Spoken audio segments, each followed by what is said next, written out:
Hello everybody and welcome to the Thursday edition of Video Clips, and I have to allocate today's video clip to an article that was published in the Annals of Internal Medicine that seemed to, on the surface, recommend eating meat and processed meat. And there's been a lot of excitement and anguish over this. I've received a lot of emails about it.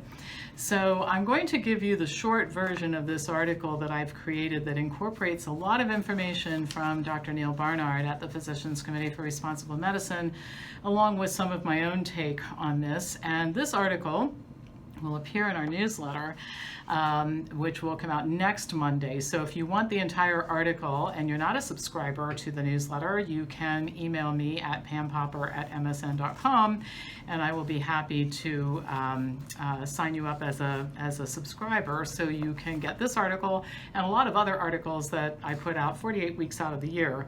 I send out a newsletter that has an article of this type of quality. So I'll just start from the beginning. In 2014, the story starts, the Annals of Internal Medicine published an article stating that concerns about saturated fat were unfounded and people no longer needed to worry about limiting their intake.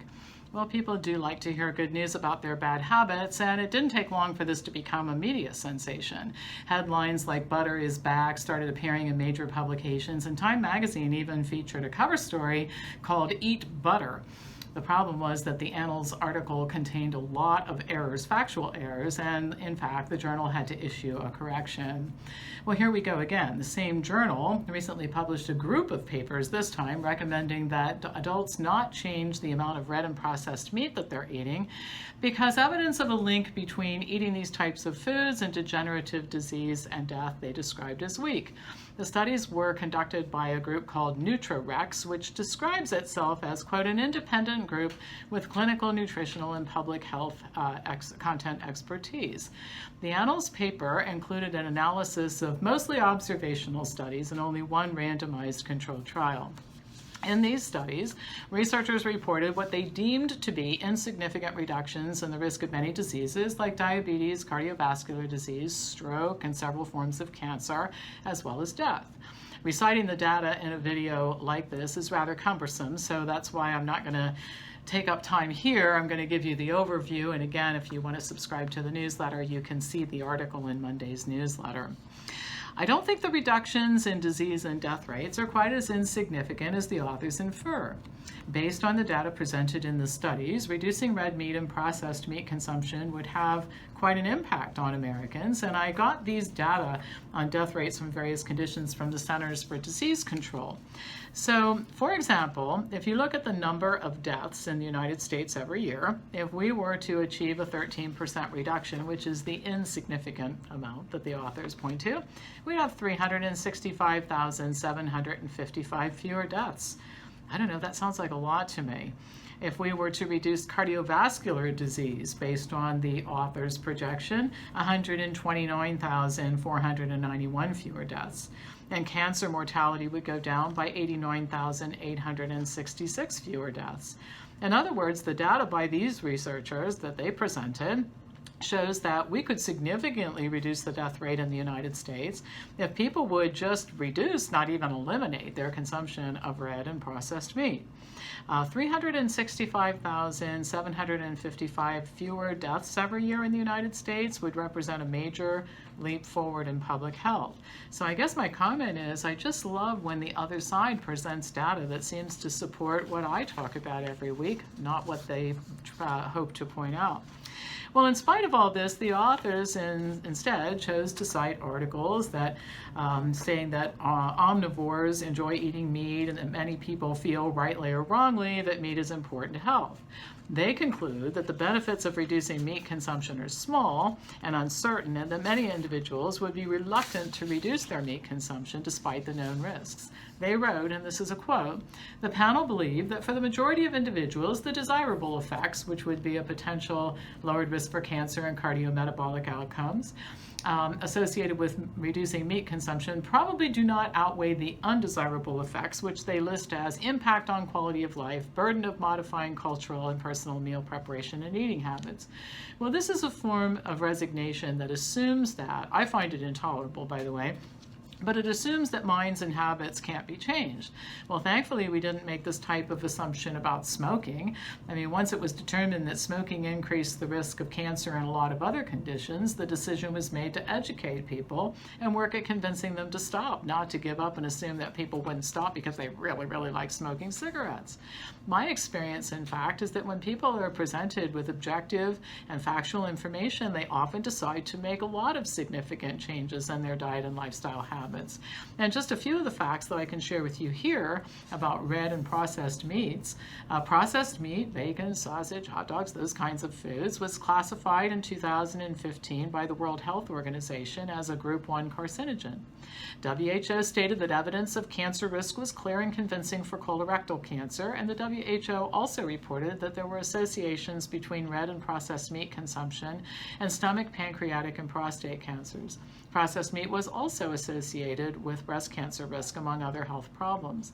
In 2017, the American Medical Association called for the elimination of processed meat from hospital menus, as did the American College of Cardiology. Well, to me, it seems like the research group decided in advance to publish a study reporting that red and processed meats are okay to include in the diet.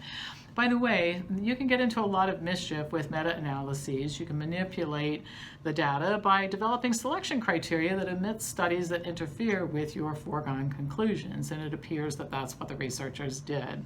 In this case, only one randomized controlled trial was included, and many key studies seem to be deliberately excluded from the Nutrirex analysis. The Predimed study was a large study that showed that the Mediterranean diet that replaced red meat with more plant foods reduced cardiovascular risk significantly. Subjects whose diets trended most toward vegetarian patterns had the largest reductions in all-cause and cardiovascular mortality. The DASH, Dietary Approaches to Stop Hypertension study, also showed that more plant food and less animal food, specifically red meat, reduced blood pressure. The Lifestyle Heart trial showed that a low-fat vegetarian diet as part of an overall healthy lifestyle could reverse the progression of even severe coronary artery disease. Many other randomized clinical trials summarized in meta-analyses have shown that replacing meat and other animal foods with healthier choices consistently improves blood cholesterol, body weight, blood pressure, and blood sugar control, all risk factors for diseases like coronary artery disease, diabetes, and cancer. So one question that a lot of people ask is, why would a medical journal publish a study that was obviously so flawed? And maybe Annals should publish something about that. Some people have said that it might be clickbait, published in anticipation of a media frenzy, because that's what happened in 2004 over the saturated fat is actually okay for you debacle. Publishing tantalizing articles leads to press controversy, and that can influence a journal's impact factor, which is crucial to a journal's dominance in the competitive publishing environment. So it's kind of like Nielsen's for television shows, and so maybe that's why they did it. Personally, I remember reading many years ago when Marcia Angel wrote her first book. She is a former editor of the New England Journal of Medicine. She made the comment, and I'm paraphrasing, but it was something to this effect. She said, "It gives me no pleasure to tell you that most of what's published in medical journals cannot be relied upon. It's bad data."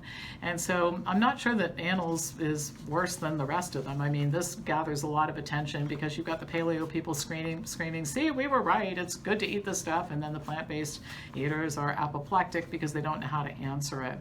But I'm hopefully giving you ways to answer it, and if you choose to subscribe to the newsletter, you can get a written way to answer the hysteria that you might be dealing with in your own world. But the bottom line is, regardless of what reasons for this particular article in this particular journal, I think what we have to conclude is that there's a lot of evidence showing that reducing your consumption of red and processed meat will improve your health outcomes, and improving your health outcomes even better if you substitute those foods for more whole plant foods. And expressing the data differently, like actually taking the percentages that they put forth and looking at how many lives could be saved, I really think that their study proves my point, not theirs. So If you would like to learn how to be able to respond to this type of thing, if you're a health professional and you'd like to be able to do the type of analyses that I do here, and you'd like to be sharing this kind of information with your clients and patients, you should enroll in one of our professional training programs. And if you're interested in a career like this, maybe this would be a good time to look into it. As always, my email address is pampopper@msn.com. If you would like to get the newsletter and subscribe in order to get this article and many others that I send out throughout the year with information of this type, pampopper@msn.com will get you signed up. And so that's it for this week. As usual, hit the subscribe button if you're not a subscriber yet, and then pass this on to anybody who you think would enjoy watching it. And I'll be back to you next week with more news.